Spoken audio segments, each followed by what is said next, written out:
Сьогодні на Фабричній 12 «Пиріг і батіг». Це музична мрія, яка здійснилась. Я хочу, щоб ви відчули цю глибину, цю красу, цю трагедію, цю любов до кожної ноти, цю любов до кожного слова. І полюбили це мистецтво, відкрили серце до нього і стали мудрішими на цілу безкінечність. Весна від Богдана Ігора Антонича.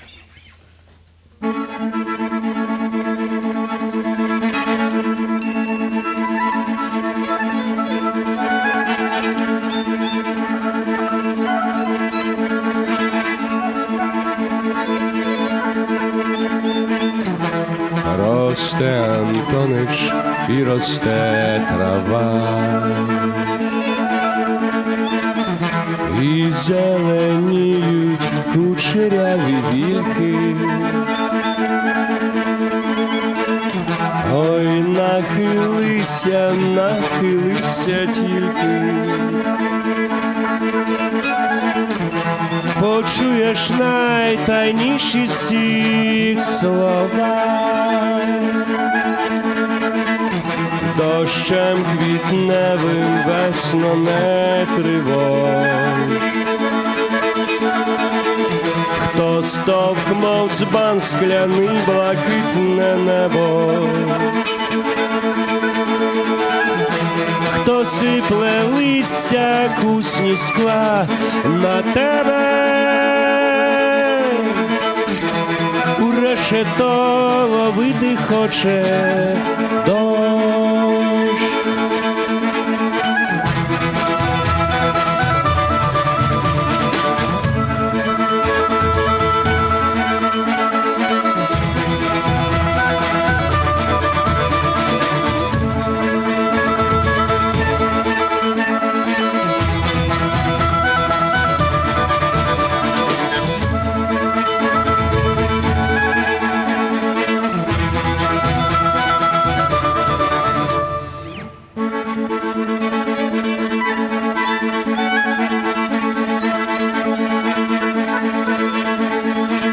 Всіх найдивніша мова гайова, в рушницю ночі вклав хтось зорі кулі, на вільхах місяць розклюють зозулі. Росте Антонич і росте трава, росте Антонич і росте трава, росте Антонич і росте трава.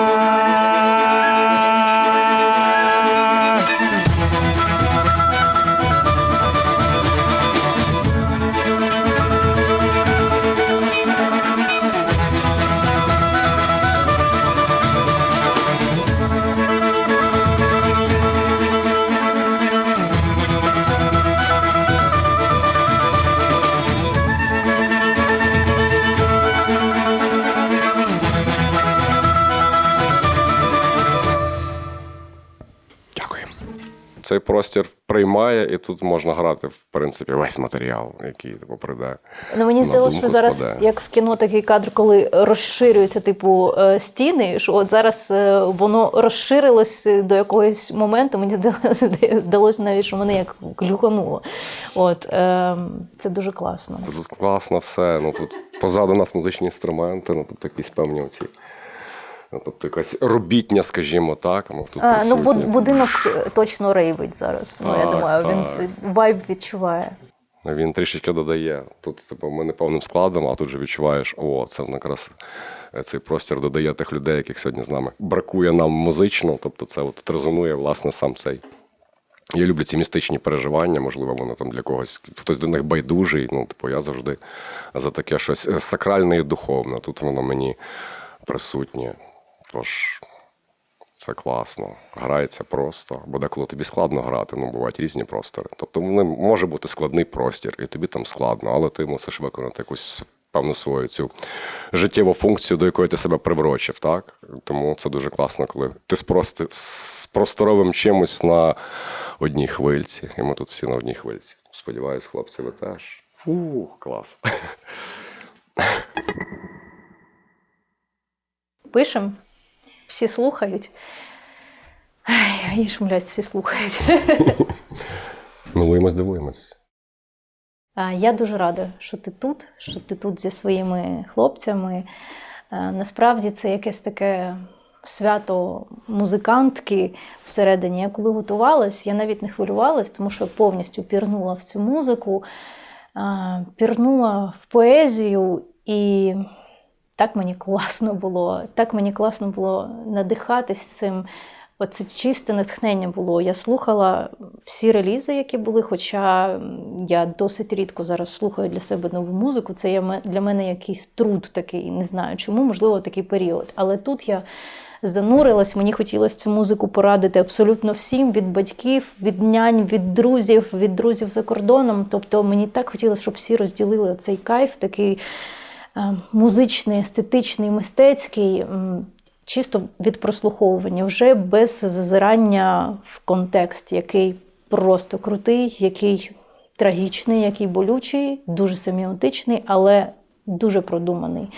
І я, коли готувалась до зустрічі, я читала коментарі, які люди пишуть під розмовами, під музикою. Звісно, це надихає, що не все втрачено, що людей дуже багато, які цінують, розуміють, резонують. І прочитала такий коментар. Це змушує надовго задуматись про те, наскільки все тимчасове. Аж моторошно. Головне, надовго не засинати, бо можна прокинутись вже зовсім не собою, десь далеко і чужим. Треба берегти своє рідне. Мені здалося, що це так влучно сказано, що дійсно можна заснути і прокинутись в іншому світі, в іншій країні, де немає коріння, немає, та насправді нічого немає. І мені здається, що завдяки таким митцям, як ти, як твої хлопці, ми можемо наздогнати втрачене. Мені так сподобалось, як ти сказав, що все це припадало пилом. От все те, що ти витягуєш, те, що ти вишукуєш дійсно, те, що ти знаходиш в якихось дійсно комірцях, там, коморах забуття. Це таке диво, що це відбувається, що ти це витягаєш. Тому що який шанс взагалі був на те, що це десь витягнеться. І що от пошук тієї самоідентифікації, яка зараз нині дуже так поширена і дуже багато з поверхневих шарів береться, що ти даєш їй глибинну глибину. Вау, це так, дякую, це дуже відповідальна річ. Ну і, власне, я керуюсь із самими тезами поетів або поеток, які залишили по собі. Оце от, як ти говориш, прокинутись десь на чужині, це як описав дуже влучно Василь Стус, яка нестерпна рідна чужина. Тобто ти ніби щось рідне маєш, але воно, власне, запилено, як ми вже от з'ясували, але це навіть не наш пил. Тобто ти здуваєш ворожий пил, тобто хижий. Ну, в нас це, скажімо, ми...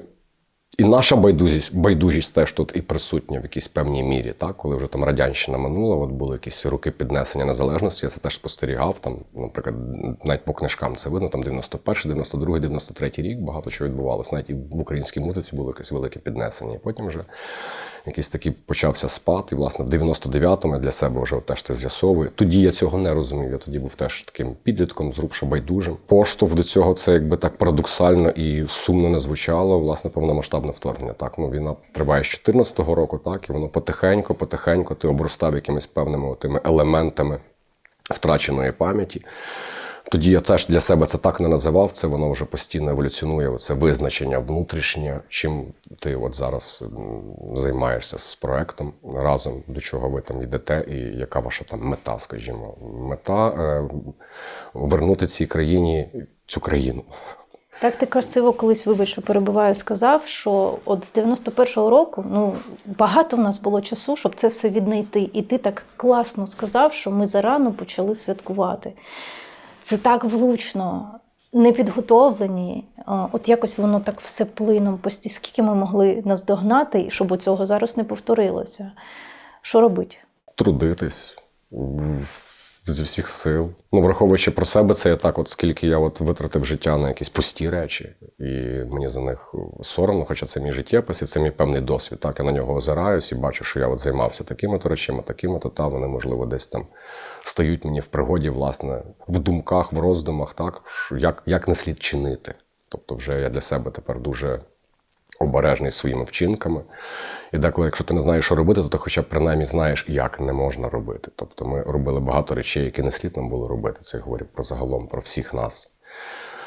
Можливо, були якісь такі люди, активні пожиттєво, і ти зрозумієш їхнє обурення. Ну, тобто, воно справедливе. Так, от є такі українці, які там на інших українців можуть бути ображені, що ми, поки ви були байдужі, ми були не байдужі. Але ми зараз маємо ці речі теж відкинути в сторону і просто супер порозумітися, один одного збагнути, один одного обійняти, один одному передати ці якісь певні, які історичне навантаження, бо, власне, наша задача полягає в цьому аспекті. Ну, і наш проект, ми його не вважаємо розважальним, а, власне, таким якимось певним довколоосвітнім. Я була насправді здивована тим, як може поезія диктувати музичну форму.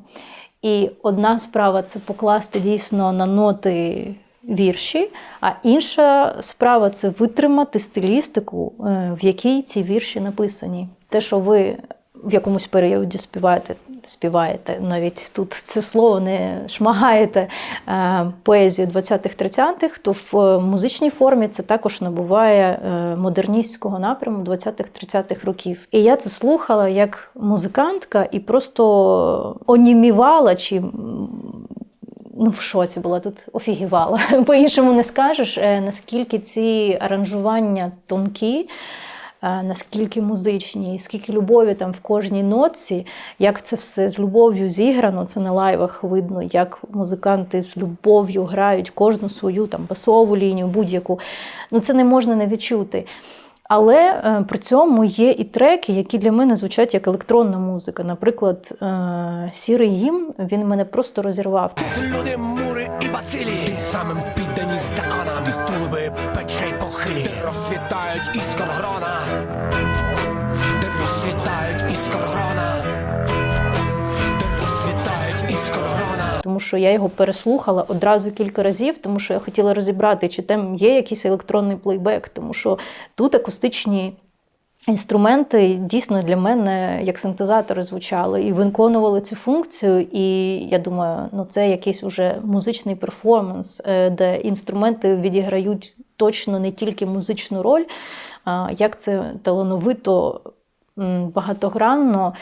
І я заздрю тому, що не тільки ви зараз в цьому просторі, а що я з вами в один час живу і заздрю тому, що це все якось виходить із ніші, із тіні, і що дійсно все більше людей це розуміють, цим надихаються, цінують, і ви насправді багато де з'являєтесь, і ваша музика, скажімо так, заскладна в цілому для загального такого зрізу людей.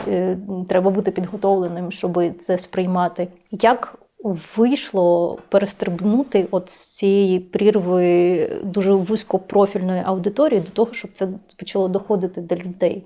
Тому що, мені здається, я відчуваю, що це почалось, і це почалось дуже стрімко, і пиріг, і батіг – це любов. І багато кому я казала, що ми їдемо знімати пиріг і батіг, і мені це любов, це любов, це любов. Ясно, що я живу в своїй бульбашці, але ця бульбашка знає пиріг і батіг. І це круто, що це вже є такий меседж, що це такий рівень, і тут це безкомпромісна якась історія. Мені складно відповісти на це питання, бо тобто ми робимо якусь свою роботку, так, звичайно, зважаючи на цей аспект, що це ти робиш для людей, не для себе. І, власне, там, знову ж таки, дуже дякую за таке слушне спостереження, що ми всі переймаємось тим, що ми зараз виконуємо, скажімо так. Тому там Ми всі друзі, тобто я не міг взяти в проект якусь чужу мені людину, яка не в контексті цього. Перед тим, як хтось мав зайти в проект, то ми 2 місяці в нас було певних розмов, бо тому що не кожен музикант погодиться бути просто функцією в певні речі. Ну, тут треба бути явно на одній хвилі не тільки Так. музикантського рівня дуже високого, але й мислення, і цінностей. Це проєкт про цінності, мені здається, Власне, такі такі дуже є. серйозні. І відповідальності. Тому є певна відповідальність в тебе, як там повестися з тим чи іншим матеріалом. Тобто, якщо вдома є певні напрацювання, так, ти теж переживаєш над тим, як... що є твори, які там даються тобі просто, відразу музичка сама розкривається під час читання. Є твори, які складніші, вони переживають певних там, скажімо, якщо брати академічний вислів, там певні редакції свої, так, музичні. Там, перша, друга, третя, четверта, як з Чупринкою «Гріховна і свята», там було дуже багато різних музичних спроб, як цей текст подати належним чином. І вже остання, 5-та версія, це власне вона. І при цьому яка вона вийшла. ще має відеоверсію, яка є останнім, напевно, ракурсом або останнім виміром, який також по формі відповідає концепту самого твору писемного. Тобто це вже такий об'ємний витвір мистецтва, в який ти поринаєш. По-іншому тут не скажеш. Так, і власне для нас теж є 2 великі різниці. Є, наприклад, студійна робота і є робота концертна. Студійна – це вона мені ближче до кінематографу, який ти потім щось записуєш альбом, потім адаптуєш його вже на сцену театральну. Тобто мені, в принципі, більше подобається навіть студійна робота, що в мене було таке явище велика втеча з рок-н-ролу. Що я собі для себе зрозумів, що я хочу тільки акустичні інструменти використовувати, навіть якщо є якесь певне електронічне звучання, це воно індустріальне. Тобто, Але це ж це рівень, коли ти можеш зіграти електронну музику акустичними інструментами. Це, мені здається, задум великого творця, насправді. Це дуже класно, мене це завжди вражало, і хотілося спробувати таке, бо це, в принципі, я б не сказав, що це щось нове. Тобто, я не вперше використовував, власне, сірий гімн, там такий бекграунд акустичний, дуже вагомий, що ми на концертах такого зробити, наприклад, не можемо. Бо я цілий трек, у нас є знимочка така, я просто рву папірці. Постійно рвеш, або там дверна ручечка, і ти там тут її клацаєш, то там, щоб було ці Тобто цей ембієнс акустичний, так, він абсолютно прописаний. додає цієї семіотики цьому звучанню. Коли хочеш якогось типу руму вокального, то просто співаєш в 3-літрову банку, і пишеш його, скажімо, щоб воно був такий справжній тобі аналоговий звук, скажімо, навіть якщо це є певне семплування, то це твій семпл якийсь певний прописаний тобою ж. Все автентично. Акустично. Так, типу автентична така якась певна лампова річ, і ми всі фанати цього такого підходу, так. І, притаманно ні в кого немає ніяких, в принципі, обмежень. У мене немає музичної освіти, тому я мовою метафор користуюсь, пояснювати, наприклад, яка тут, наприклад, в цьому творі драматургічна складова. Я, коли слухаю, як ти говориш, відволікаюсь на тембр голосу і реально просто десь випливаю, і я зловила себе на думці, що я не можу сфокусуватись на тому, що ти говориш, тому що я слухаю просто тембрально твій голос. Отже, повезло людині. І це також в коментарях дуже чітко, що не тільки по співу, а саме і по просто тому, як ти говориш, це дійсно такий своєрідний дар, це класно. Я думаю, що тут вся знімальна група просто не коментує і між собою десь упливла чи випливла. Я не знаю, як це сказати, якийсь такий дійсно, я навіть зір не можу сфокусувати. Зараз ми виконаємо інтимну лірику такого поета, як Володимир Свідзінський. Його дуже цінував і кохав його творчість Василь Стус, мабуть, того, що вони обидвоє з Вінниччини. Хоча сам Володимир Свідзінський, як і більшість українських поетів, літераторів, та й взагалі мистецьких і культурних людей, мешкав і працював у місті Харкові. В нього дуже трагічна доля. 18 жовтня 1941 року він разом з іншими полоненими радянської окупації, власне, був спалений живцем в селищі Непокрите. Це стара назва, зараз вона носить назву Шостакове. І, власне, прем'єра цього твору, який ми зараз виконуємо, відбулася, власне, в цьому місті, де він був спалений. Це такий якийсь ритуал перезавантаження, власне, і вшанування його як людини, як поета, як славного українця. Отже, Володимир Свідзінський «Ударив дощ, заколихав».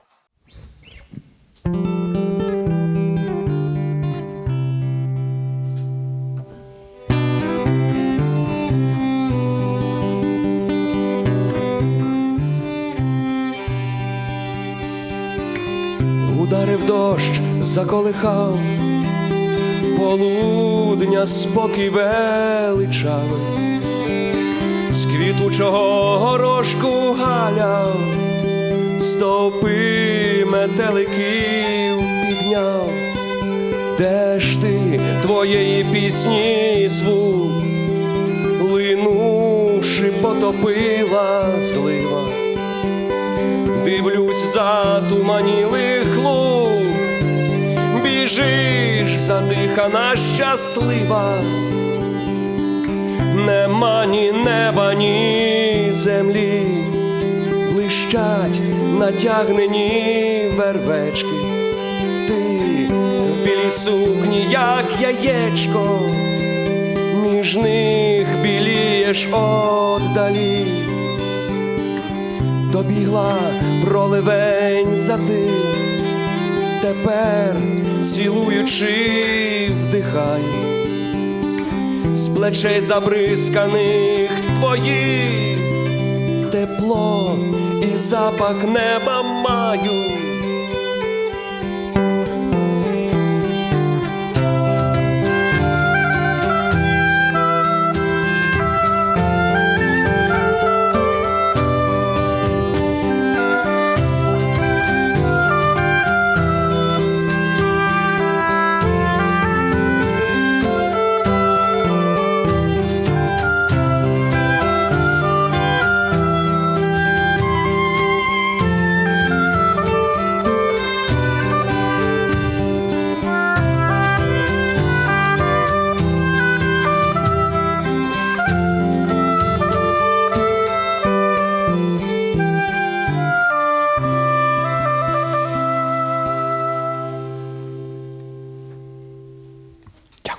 У нього там через вірш горю, палає, в нього там огонь мене породив, в вогні я там загинув, ну, у мене постійно таке з вогнем. Ну, і дуже крутий есей від Стуса є «Зникоме розцвітання особистості», власне, приурочено тільки творчості Свідзінського. Це він про Тичину написав свій есей, оцей «Феномен доби» або «Сходження на Голгофу слави». Ну і, власне, про Свідзінського. Це такий дуже крутий матеріал, там, де Стус як прозаїк такий просто розцвітає. Ну, я рекомендую до прочитання, якби хтось ще не читав цих доробків нашого славного Василя Семеновича. Це таке круте дослідження. Хочеш знати щось про поета, це інший поет про нього написав, і ти такий, вау, круто. Ну, він там, його так описує, як анахорет, схимник, ну, такі старі анахронізми, слова якісь в Стуса. Просто мова дуже багата, і я зізнаюсь, навіть читаючи Стуса, часто заглядаю в тлумачничок, аби для себе збагнути, про що там йдеться. Наприклад, «Моя земля з рахманною журбою». Що таке рахманний? Це смиренний. Тобто, хоча може бути рахман, це інша складова, тут, власне, про смиренність якусь певну. Така смиренна журба. Ну, але рахманний воно звучить, типу, дуже так якось поетично, ну і власне. Взагалі про слова прикольно. Мені нещодавно майстер зробив дримбу і подарував. І, ну, дримба по-іншому називається варган. І виявляється, що етимологія слова сварганити від слова варган значить заспівати або заграти, або, типу, от в англійській є to voice, тобто коли як дієслово слово voice, тобто вимовити, сказати, тобто вже якась дія. От у вас дуже прикольно зі словом шмагання така гра слів. Якщо чесно, я коли почула неймінг «Пиріг і батіг», на мій сором, я подумала, що це «Прокнутий пряник», на жаль. І добре, що я ознайомилася, що це не так, насправді. І я, як фанат крутого неймінгу, скажу, що «Пиріг і батіг» – це, ну, геніальне, як все, що має бути, тому що пиріг, зрозуміло, чому, і батіг. І те, що у вас своя така філософія, що дійсно батіг, який шмагає, і те, що кожна пісня залишає рубець, на жаль, це настільки про українську мистецьку складову, поетичну, музичну. Ну, так склалось, що в нас дуже трагічна доля, дуже трагічна історія.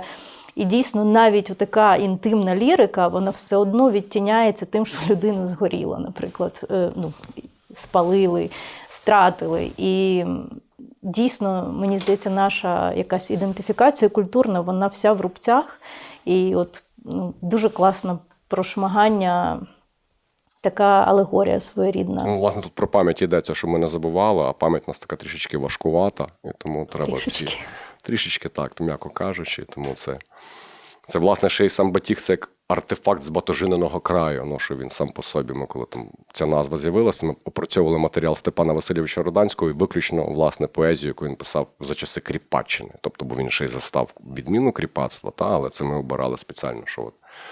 І ще він її писав майже здебільшого там або в Кам'янці-Подільському, а потім вже в Санкт-Петербурзі, так само, як і Шевченко. Тобто ти десь на чужині, і ти розумієш свою цю певну приналежність до землі, коли ти десь де-інде, тобто воно якось по-іншому шанується, наскільки я зауважив, українці, коли не вдома, а вони якісь чомусь стають більшими українцями, ніж коли вони вдома, ніби вони про це забувають. Тому нам важливо вдома про це нагадати, а не десь там, бо здебільшого матеріали, якими ми користуємося, були надруковані за сприяння нашої української діаспори, яким вдалося, скажімо, там або ще раніше до радянської окупації виїхати з країни, там шукаючи там кращої долі, так, але вони ніколи не асимілювалися, а робили свої певні оці проукраїнські спільноти, та де б українці не були, чи то Латинська Америка, бо з неї, власне, починалася Аргентина, Бразилія.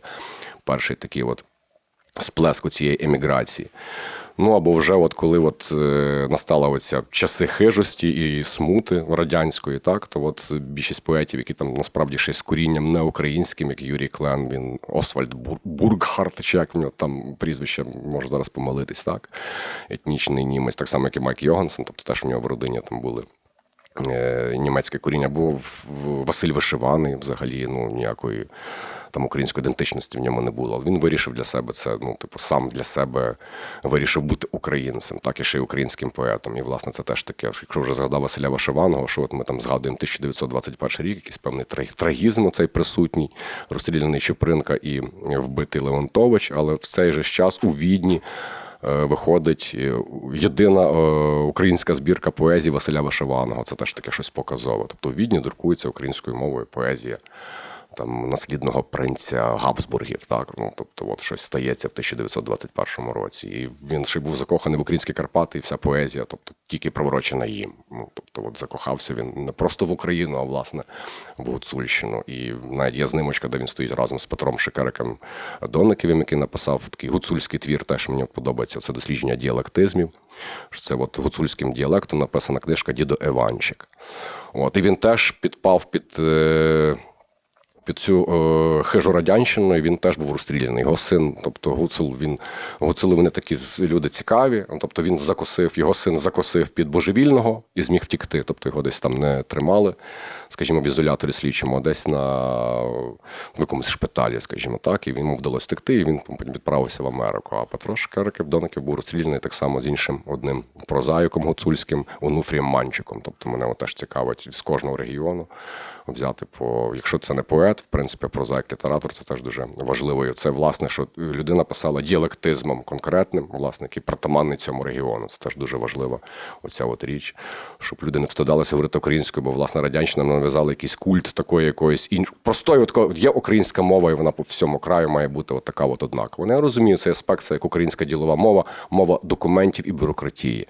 А все решта на побутовому рівні, це, ну, і на поетичному, знову ж таки, теж, коли ти там читаєш поезію слобожанців, ну, там, чи в Хвильового, чи навіть Йогансена, вони просто говорять, люблю цей город. Ну, тобто місто, це для них город, як і Сковородаша говорив, кожному городу нраві права. Тому ну, в Чернігові теж... олія – це олея.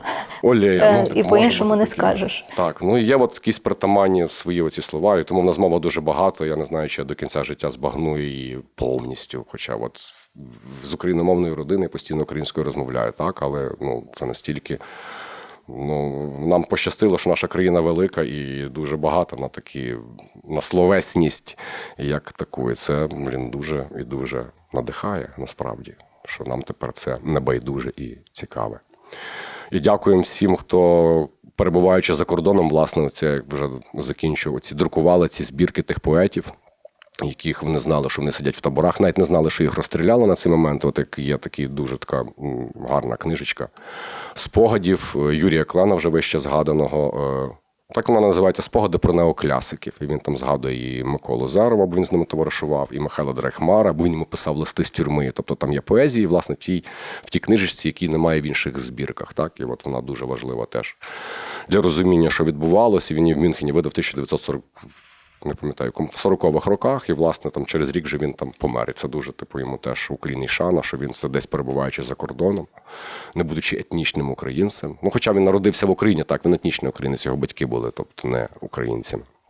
І, власне, це теж. Ну і всі інші люди, наприклад, ми от нещодавно записали альбом Колядницький, ми теж користувалися збірниками, які надруковані не в Україні.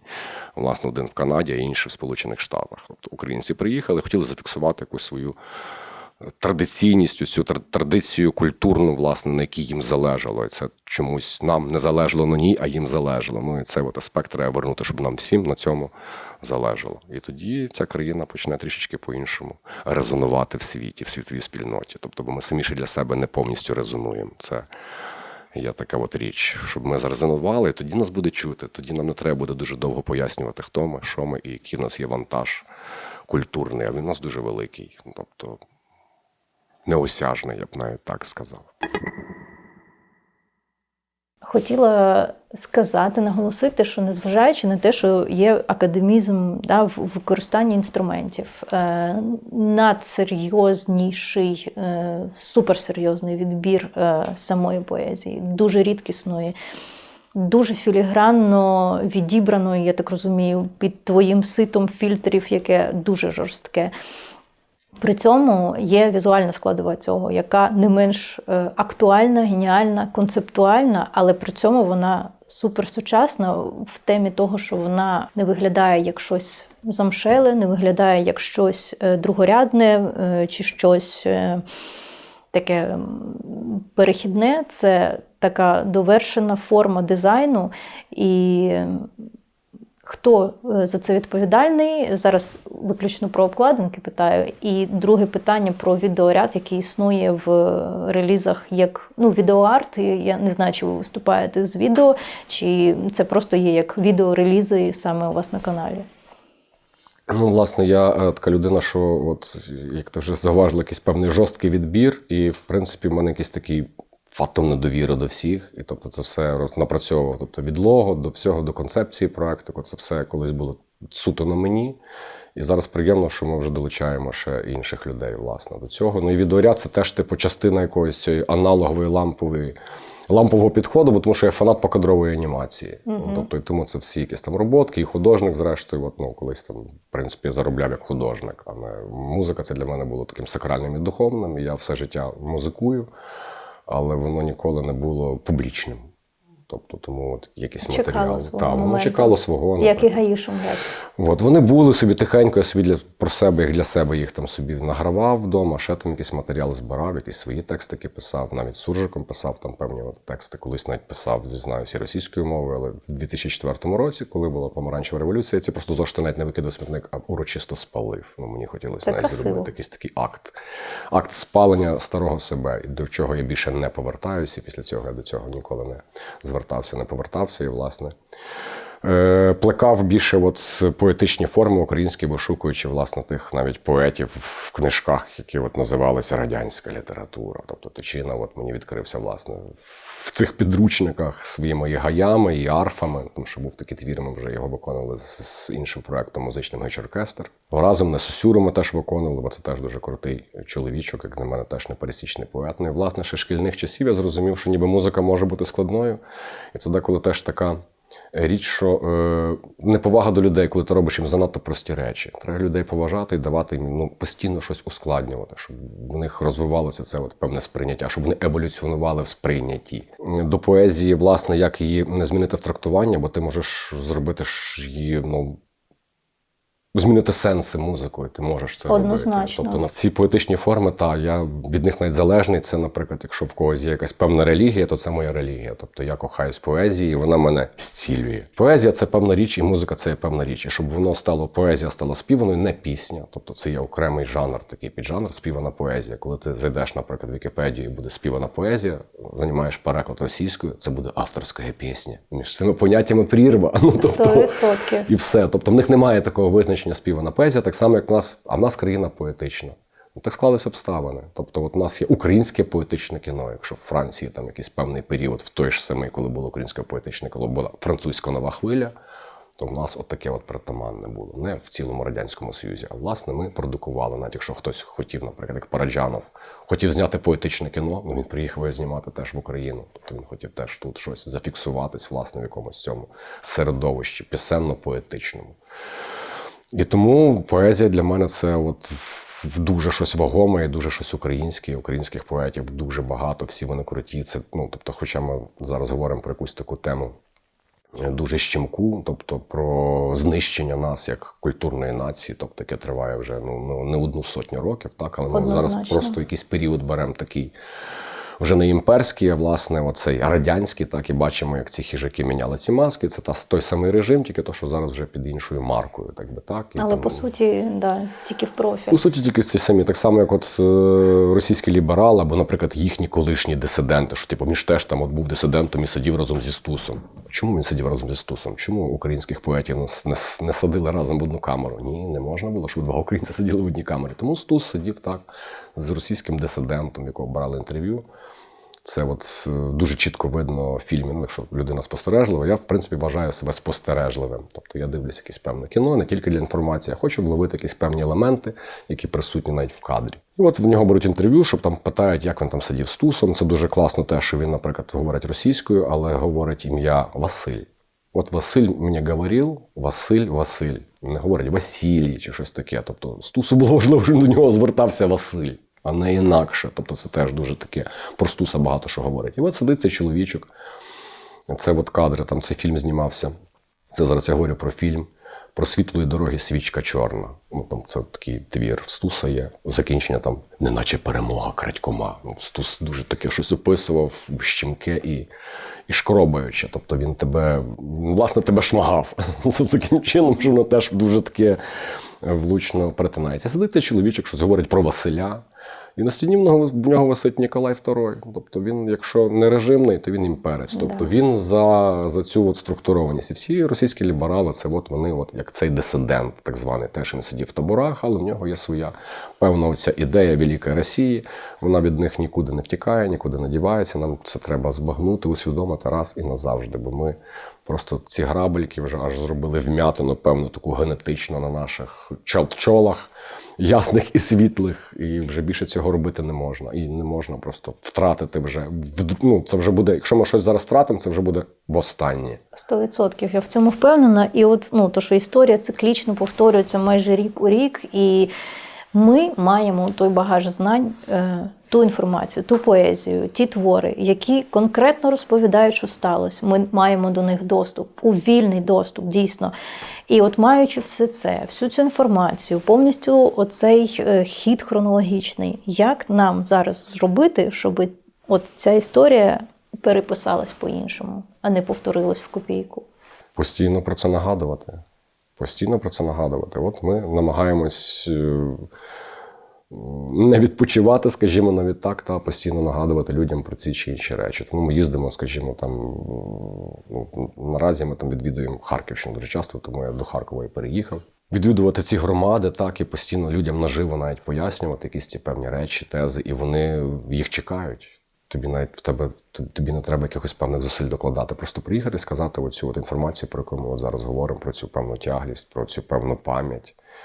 І воно відразу починає працювати, і ці люди вже іншим людям будуть переказувати це. Тобто ми зараз один одному маємо передавати, заражати один одного українськістю. Українців треба зцілювати. І зцілювати треба люблячи. Тобто, а не калічачи по новій. Тобто ми понівечені. Тобто всі ми, хтось в меншій, хтось в більшій мірі. Тобто ми понівечена нація. Ми маємо себе загоїти, собі себе вернути. І самі себе маємо довжити. Зрозуміти це, що окрім нас ми більше нікому не потрібні. Це теж треба з'ясувати. І чи тобі достатньо бути українцем взагалі і більше нічого? Мені як ти думаєш, достатньо. це можливо зробити без того, що держава в це не втручається, вона цим не займається, і ми розуміємо, що на фоні там міністерства, як круто сказав міністр абсурду, тобто і реально ж відбувається абсурд, я не знаю, чи ви це будете брати в ефір чи ні, наскільки нам це типу не ок, але посправді ми ж розуміємо, що все всупереч здоровому глузду практично відбувається. Все, що стосується культури, все, що стосується освіти, таке відчуття, що є робота над помилками, яка просто на виворіт використовується. Все тримається на таких свідомих окремих людях, які Я казав, створюють бульбашку, під цю бульбашку підтягується конформна меншість насправді, і яка ще підтягує. Я завжди вірю в те, що меншість, отака свідома, вона може намагнітити на себе оцю конформну решту. Але як ти думаєш, чи можливо вигрізти нам цю ситуацію, от лише спираючись на свідомих людей? Так. Ну, бо воно завжди таке відбувалось. У нас молода країна, тобто ми зараз говоримо про державу Україна, головне, а не щоб країна. не заважали хоча б не заважали. Заважають. Це теж факт, який видно. Ну, ми можемо про це говорити і не говорити, але це видно ж неозброєним оком. Свідомим людям видно це неозброєним оком, як сама держава от всередині заважає відбуватись певним культурним феноменам. Навіть так будемо, На жаль. На жаль, так трапляється, але якщо я буду про це думати, і про це зважати, то воно теж, знову ж таки, тебе кидає в якусь певну меланхолію. Ти можеш натрапити на якусь річ. Просто ти не маєш з цим справи. Ти знаєш, з державою я справ не маю. Я маю справи з Україною, з українським народом, як таким, який, в принципі, цієї держави всі ці роки не мав, про які ми говоримо, і поезія, яку ми декларуємо. Це не було України як такої, вона була в людях, але не як державою її не було. Так, це тому факт, мені простіше. це така класна думка, що вона в людях. Вона І зараз, і якщо є там думка, за що ми боремось, ми боремось за те, що в нас.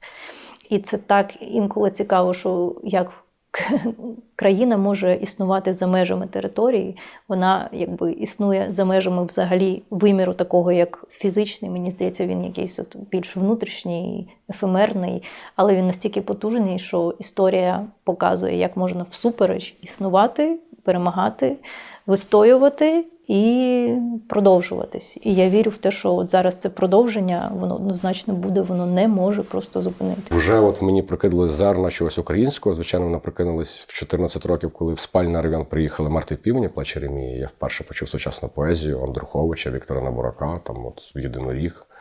І «Єхидна» – це зі збірки «Середньовічні звіриниці», там і «Плач Єремії», і «Мертвий півень» виконували цього поета, і це мене дуже сильно вразило. І, власне, я зрозумів, як воно працює, що в школі вже ніхто не слухає якогось блатнічка або Ace of Base, а це було дуже популярно. І всі хочуть грати цю пісню, яку вони почули наживо. Всі хочуть підібрати на гітарі, коли ти смієшся. Це якась особлива школа. Чи особливе місто? Це от в Львові там 2 школи, там було 60-та і 15-та, вони поруч. Тобто і вони, щоб я і там вчився, тобто в мене були друзі там і там. І всі, хто були на цьому виступі, це вони, профанатіли всі. І це я зрозумів, наскільки воно працює. Тобто я от зараз практикую те, що я колись побачив. Бо воно спрацювало на мене. Тобто я роблю якісь певні речі. Чому я такий впевнений? Бо вони на мене спрацювали. Я роблю тільки те, що спрацювало на мене, а я не перевіряю, чи воно буде працювати. Воно перевірене. Воно на мене спрацювало так. Тому я от таким чином, вже навіть нічого нового ніби не вигадуючи, роблю вже от певні такі от наслідкові речі. Я побачив, що це працює, ця модель, все, я її використовую. Теж ти приїжджаєш і ти бачиш, так, воно працює, ти відразу отримуєш цю навіть сатисфакцію, про яку не сподівався. Воно тобі приємно. Тобі люди дякують за цю ніжну і лагідну українізацію, тому що стосовно, знову ж таки, мови, ми настільки тривалий час були зросійщені, що людина просто на українську переключиться отак. Давайте всі говорити українською. Воно так не працює. Однозначно. Воно не буде ніколи так працювати. Тому, наприклад, можна так зробити, але тоді людина буде спілкуватися українською зі страху. Це, значить, вона може і російською, прийде росіянин, скаже російською. Вона зі страху буде російською спілкуватися. Це воно так не робить. Це має бути від любові. Так, ми, виключно. Це, тобто, з тими поетичними музичними формами ти ніби намагаєшся, підбираючи, знову ж таки, оцю поезію з якимись такими, вона переважно вся про щось світле, якщо там не беручи до уваги Стуса, бо ти теж якісь там відсотковості є, що ти щось тривожне, щось знову веселе, щось про любов, щось світле. Вони всі були розстріляні. Тобто ви ще подумайте, за що його розстріляли? Тут ж навіть не описана країна, тут просто описаний світ краси якоїсь. І в любої будь-якої країни. Слово Україна навіть може бути в поезії не присутнє. Але ти розумієш, що ця людина шанувала цей край і описує, власне, те, що вона бачила. Воно може бути красивим, може бути, скажімо, космополітним, тому що це просто про красу. І, власне, такими якимись певними речами доносиш до людей оце от певний цей мовний аспект, наскільки мова красива, як вона може, як ти можеш нею фіксувати все, що ти от нею бачиш. І в мене такі 3 етапи, які ти спочатку маєш людину, щоб допомогти їй, щоб вона в цю мову закохалась, потім почала її кохати, а потім почала в ній кохатись. І ти вже, коли попав в цю сферу, де ти вже в тій мові кохаєшся, то ти вже з неї вже не випадеш. Поезію, яку ми зараз виконуємо, написав у 1909 році. Датована поезія Григорія Аврамовича Чупринка. І сам він, власне, з Чернігівщини. Хочемо його дуже сильно заграти. Він з селища Гоголів. І дуже для нас такий непересічна особистість. Я з його творчістю, мушу зізнатися, познайомився вже ж після повномасштабного вторгнення, після 24 лютого 22 року. І мені стало соромно, що я про нього взагалі нічого не знав, а прізвище нам всім відоме. Тобто є провідник ОУН генерал Тарас Чупринка, і, власне, це збірний образ він собі взяв, бо тому що Григорій Аврамович був популярним в націоналістичних колах. І тому, коли його розстріляли в 1921 році в нашій столиці, в Лук'янівському СІЗО, немає жодної могилки, він десь там його і там і прикопали. Ну, з зрозумілих причин. Тобто, от людина популярна, вже от Українська Народна Республіка вже себе проявила. Тобто, Радянщина хоче це все затерти і знищення. Тому от він був розстріляний, власне. У нас навіть такий відлік тих проєкту замордовані десь 1921 року. Також був замордований Микола Леонтович. Тобто, і вони, не знаю, чи вони товаришували, були фізично знайомі, але Леонтович опрацьовував поезію Чупринки музично. Тобто це теж ми ніби так би продовжимо і справою Леонтовича водночас, бо він також і на Сосюру, своїх сучасників поетів, так, він омузиковував їхні твори. Це співана поезія, власне. Десь тоді для мене і бере якийсь певний оцей початок. І тому дуже важливо, власне, виконати зараз його оцей твір. Це його, напевно, навіть така певна рефлексія на давню чумацьку пісню «Ой, горе тій чайці». І він, власне, щось от своє таке лишив по собі, теж, можливо, орієнтуючись і на Леонтовича, який теж плекав, власне, наш традиційний спадок музичний, народний. Тобто він опрацьовував «Щедрик» – це ж наша веснівка, насправді, але в світовому штибі це, типу, сама популярна різдвяна пісня. До речі, англійською переклад зробив теж українець. Ну, тобто це теж така знакова для нас річ. Отже, Григорій Аврамович Чупринка «Чайка».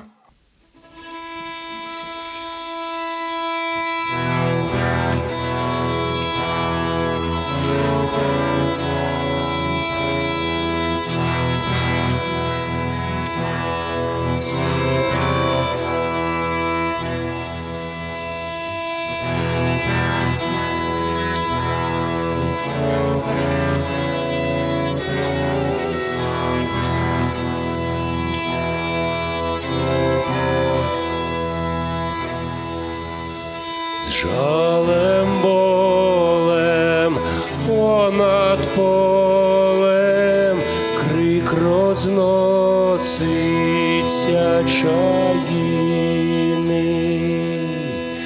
наче в давні дні безславні плач рабині на чужині. Наче в давні дні безславні плач рабині на чужині, то не наче мати плаче за погубленими дітьми, що в неволі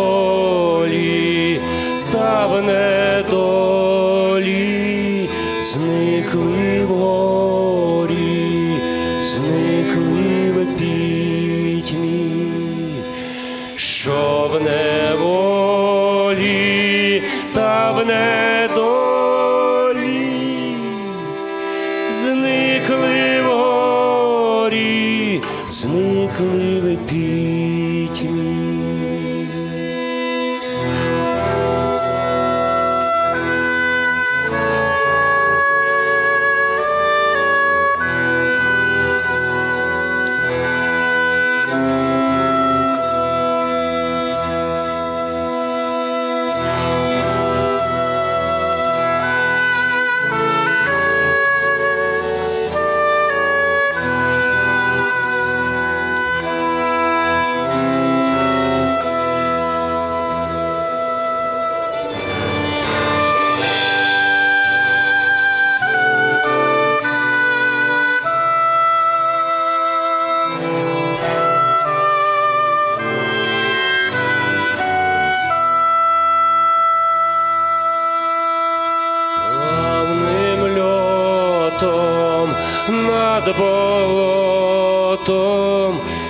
чайка лине, чайка б'ється,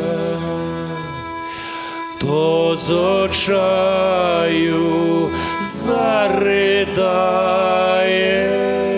то в риданні засміється.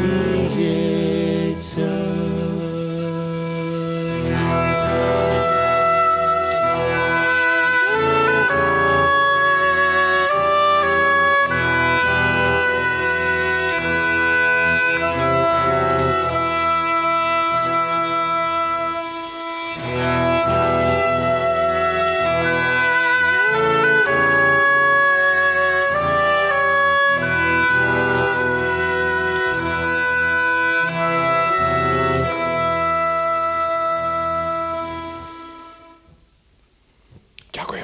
До речі, ми згадали от про традиційний спадок і хотіли б виконати, власне, щось з козацького бароко. Це буде пісня «Тиха вода», і вона дуже перегукується з нашим сьогоденням.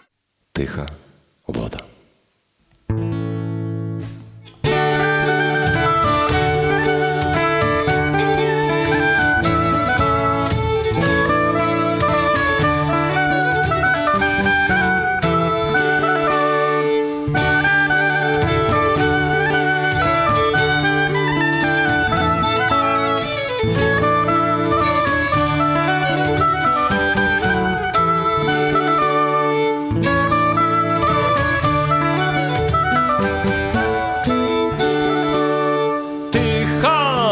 Тиха вода бережечки зносить.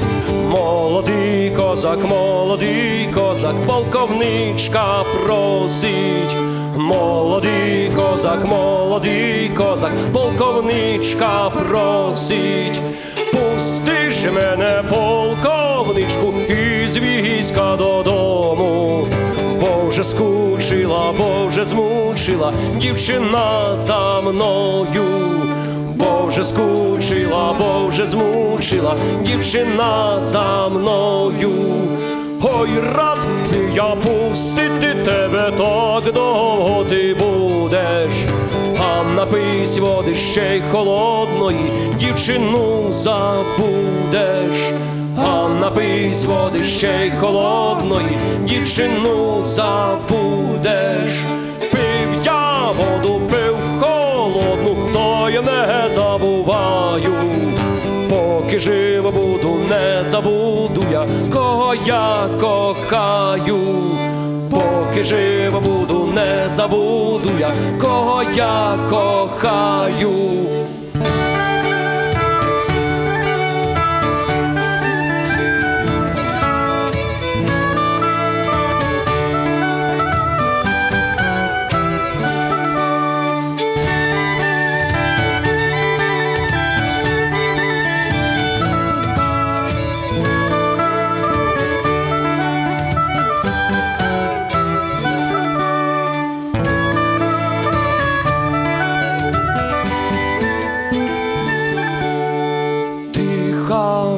Тиха вода, тиха вода, тиха вода.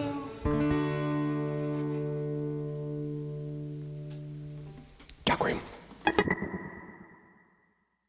Я знаю, що ви багато перед дітьми, перед підлітками, перед військовими в будь-яких складах, формах виступаєте, в різних парадигмах, в різних приміщеннях, які також резонують. Але у вас є і такі масштабні події. Скоро у вас буде сольний концерт 10 квітня, на який я дуже хочу піти. Я хочу своїм близьким дійсно подарувати от цю можливість пірнути в цю красу, для себе витягти із себе біль, напевно, його пережити якийсь певний катарсис, навчитись чомусь, відкрити для себе українську поезію, яка для багатьох взагалі не відкрита, тому що є якісь такі острівці шкільної програми, яка часто була якоюсь огидною, саме уставлені до неї, від неї. Це знову-таки якась радянська така обязаловка була частково. Я не знаю, можливо, дуже часто обирались якісь спеціально слабкі вірші. Я дуже люблю українську поезію, у мене була дуже сильна українська література, тому я знаю там практично всі прізвища, про які ти казав. Це велика рідкість, тому що люди знають дуже поверхнево, точечно і взагалі не те, що потрібно, якось чомусь. Я сподіваюся, що зараз це змінюється. Сподіваюся, що завдяки таким митцям, як ти, як твої хлопці, люди можуть по-новому навчитися розуміти поезію, полюбити поезію, до неї наблизитись, взагалі наблизитись до того, що поезію можна зрозуміти, тому що багато людей взагалі не розуміють, що таке поезія, як її можна читати, як її можна любити, як в ній можна щось знаходити. І тому дійсно я рада, що є можливість от на цьому музичному диві побувати. Це не то, що якийсь супер такий відгук нещирий або показний. Я дійсно, певно, шокована в музичному і в семіотичному сенсі, коли познайомилася повністю з вашим феноменом релізів, тому що вони всі різні, і кожен з них от настільки розвивається один в собі і разом всі. І це концепція, тобто така надскладна, коли кожен реліз по собі кіно, і все це кіно в якійсь такій хронології, чи, не знаю, серіал не підходить. В серію епізодів таких, от цікаво, що буде в наступних епізодах, і яка там доба буде ще оспівана, вивчена, омузичнена, чи як правильно, омузикована, да? Заспівана, пережита. Таке є питання, я попередній гості його задавала, вона дуже класно відповіла. Я спитала, як для тебе звучить українська музика 25-го року? І вона відповіла, вона звучить. І складно відповісти більш влучно і точно. І все одно я тебе спитаю, як звучить для тебе Україна 25-го року? Звучить. Українська музика. Ну, тобто, от, це теж дуже важливий аспект, бо в нас, наприклад, у музичному плані, що, от, наприклад, людина вже пише українською, та вчора написала російською, в тебе претензій взагалі ніяких жодних немає. Це про те, що ми говорили, ми не маємо дивитися на своє минуле, тобто осуджувати таке. Тут головне зараз, як ми от з певної точки оцієї червоної, палаючої, такої, скажімо, трагічної, так, вже починається вже зовсім нове. Нам треба це теж усвідомити. І, власне, теж тут такий присутній елемент, що от людина ніби вже пише українські тексти, але музично.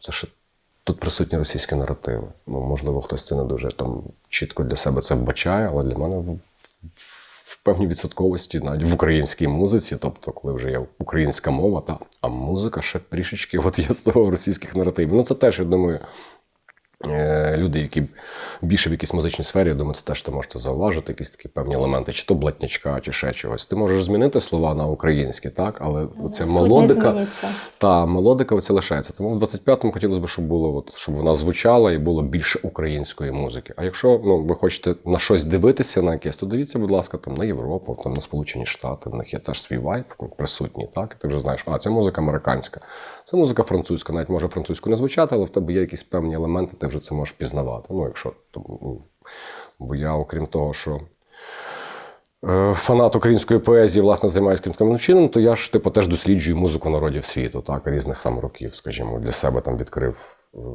виявляється, є такі записи.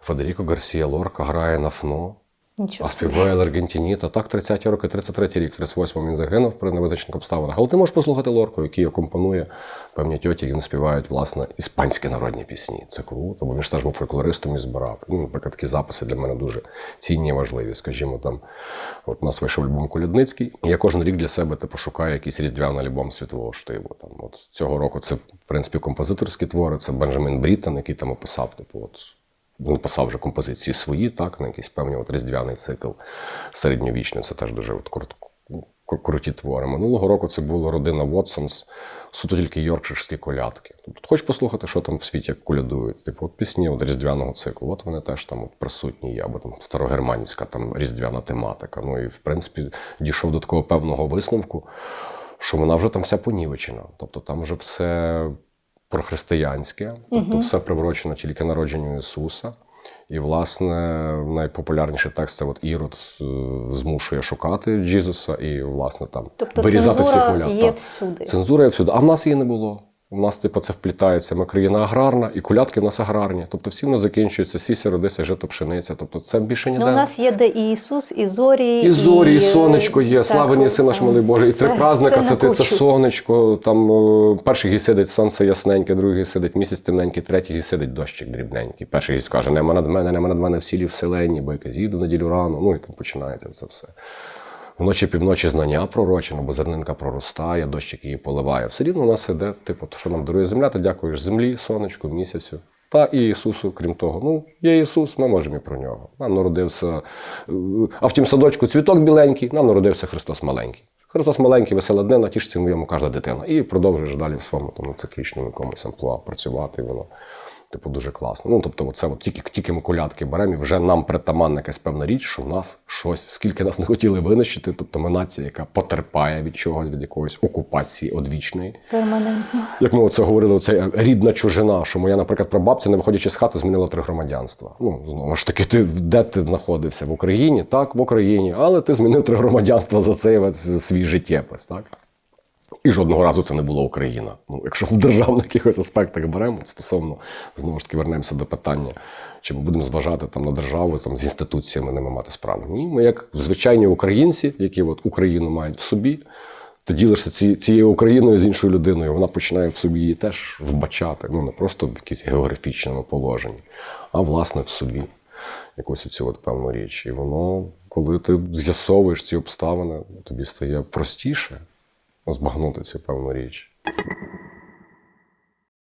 Надарма я з таким пієтетом ставлюсь до Павла Григоровича Тичини, бо він мені відкрив ці дверцята в поетичний світ, і, власне, мені трапився мій перший композиторський досвід, власне, з його поезією.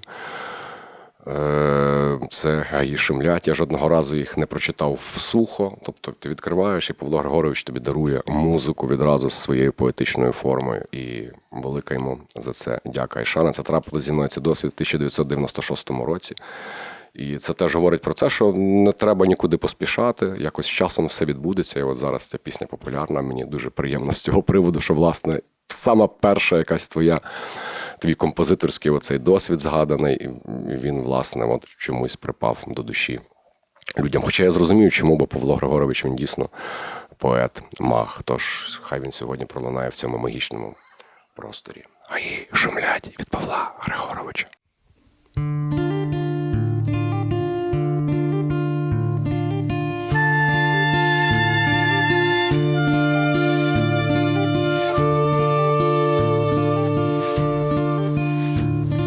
Гаї шумлять, я слухаю, хмарки біжать, милуюся, дивуюся, чого душі мої так весело. Дзвін гуде і здалеку думки пряде над нивами, приливами, купаючи мене, мов ластівку. Я йду, зворушений, когось все жду, співаючи, кохаючи, під тихий шепіт трав голублячи.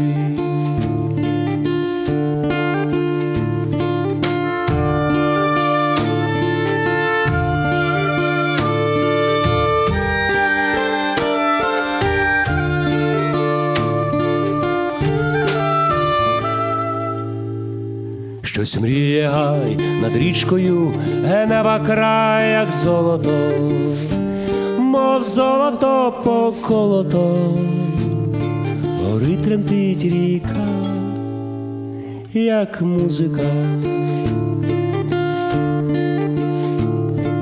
Горить тремтить ріка, горить тремтить ріка, горить тремтить ріка, як музика.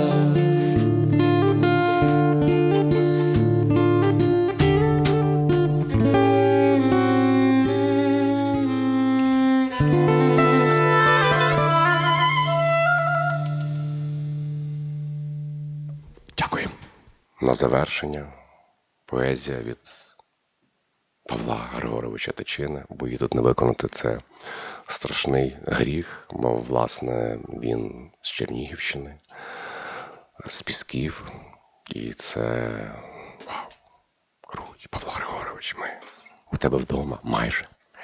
Отже, Липа від Павла Григоровича Тичини.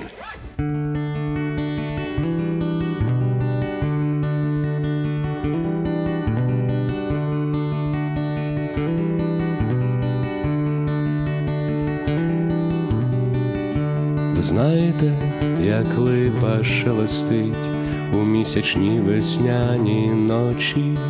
Кохана спить, піди збуди, цілуй очі.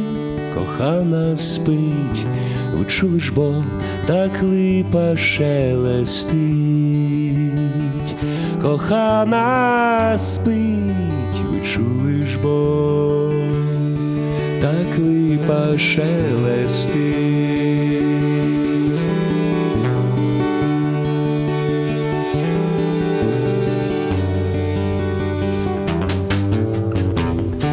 Знаєте, як сплять вночі гаї, вони все бачать крізь тумани. Ось місяць, зорі, солов'ї, я твій десь чують дідугани. А солов'ї, а ви вже знаєте, як сплять гаї.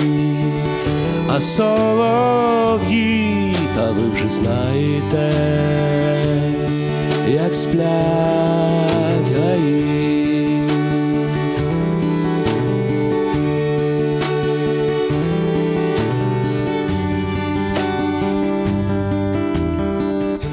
Ви знаєте, як липа шелестить у місячні весняні ночі.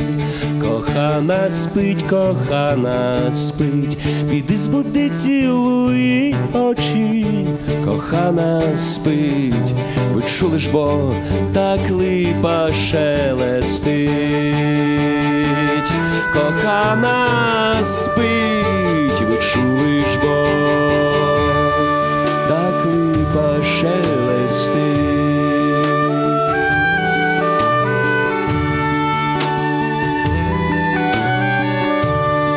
Так липа шелестить.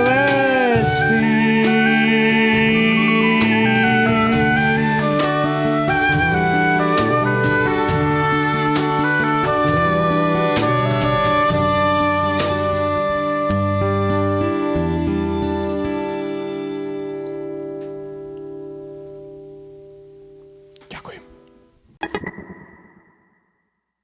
Не знаю, мені от чомусь від цієї розмови все одно якийсь такий оптимізм я відчуваю. От коли навалюються ці новини, що повернувшися, чи якщо повернутись до реального світу, ти заходиш, там новини, дно, тривоги не вимикаються, реально втома накопичена, загальна, яка йде такою ланцюговою реакцією, і часто ти думаєш, ну що ще може статись, ну реально, що ще має статись, і що ще стається, там прилітає дрон в ЧАЕС, в арку конфайнмент. Для мене це особистий, ну реально біль на фізичному рівні. Але такі зустрічі мене реально надихають, окриляють, ну, і це відповіді на всі мої запитання. Насправді, якби я не вірила в те, що Україна звучить у 25-му році, я би не жила тут з дітьми однозначно. Якби не відбувались такі музичні гурти, я навіть музичний гурт – це для вас якось трошки замало. Мені здається, це щось більше.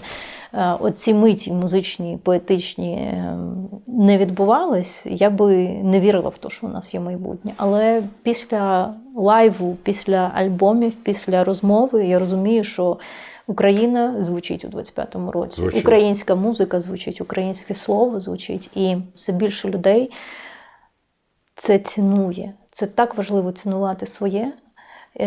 Це те, чого нам часто не вистачає. І я сподіваюся, що після цієї розмови хтось для себе відкриє цілий всесвіт, який у нас є, який припав чужим ворожим пилом, але завдяки тобі він очищається і подається отак от красиво, таємничо, містично, медитативно, значущо, трагічно, з рубцями, але із відчуттям крил. Дякую. Дякую. Дякую. Дуже, дуже надихаюче. Ну і, власне, не знаю, чи це так. Мені би на такій світлій ноті завершив. Мені щось захотілося зачитати Плужника, такого трішечки зухвалого і про якийсь певний період. Ну, власне, що як в поезії карбувалася якась певна оця інформація і передані якісь певні часи. Так? Ну, от Плужник передбачив свій арешт і написав дуже короткий твір, і він дуже сучасний, звучить просто дуже круто, і що, я думаю, людям допоможе збагнути, хто такі наші вороги, як вони виглядають. Прийшов до мене чорт о 2-й ночі. Звичайний чорт, яким він завжди є. І в свіжий вірш, свої втопивши очі, спитав: твоє? Це дуже Блін, це жесть. Фух, ну коротше, Мене от, просто і воно, мурахи. от, тобто, щоб збагнути якусь певну річ, щоб такого більше не ставало, щоб до тебе додому не приходили, плекайте своє. Це для вас написав Євген Плужник ці рядки. Дякую.